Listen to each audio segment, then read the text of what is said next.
Every Sunday, pretty much, about 9 o'clock in the morning, I walk this circuit to go through my sermon for the Sunday. In my little head, if it doesn't make sense here, then why should it make sense when people are sat in the church's building?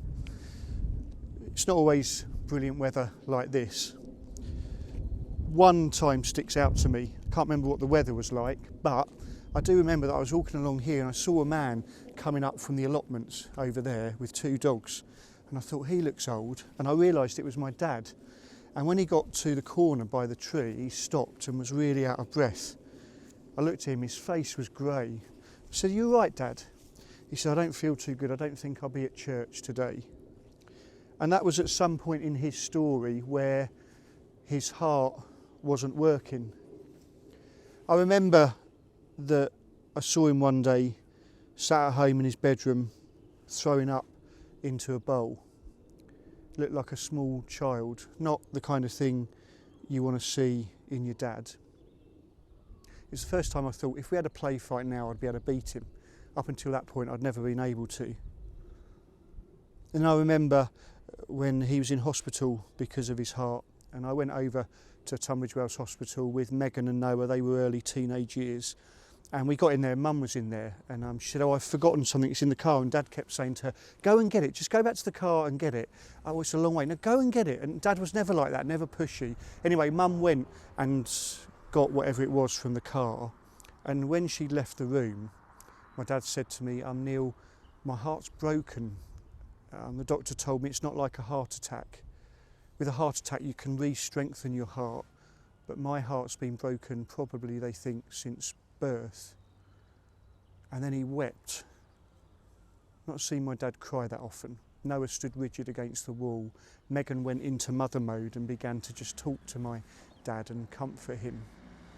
And it was at that point I realised something serious was afoot. While he was in hospital, he dedicated a song to Mum. "This old heart of mine's been broke 1,000 times," still had his sense of humour. And the doctor said to him, "If you don't get this sorted, you've got maybe a year left to live." And on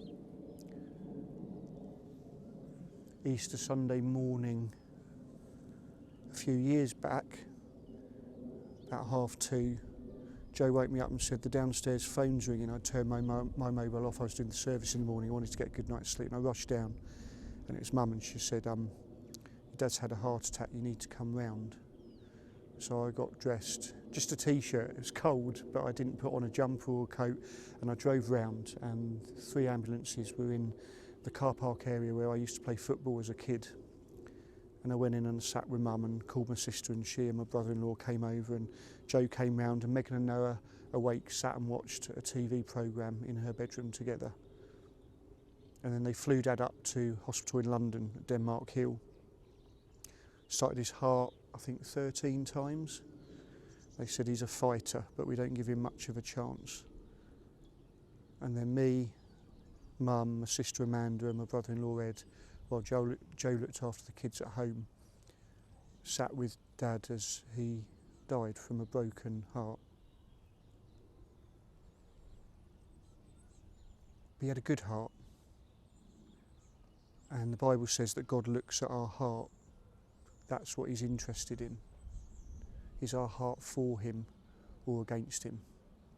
And I can confidently say that my dad's heart was for God, and that when I breathe my last here, I imagine he'll be one of the people who'll be first in line to greet me with his lopsided grin, and probably try and pinch my thigh to wind me up like he used to.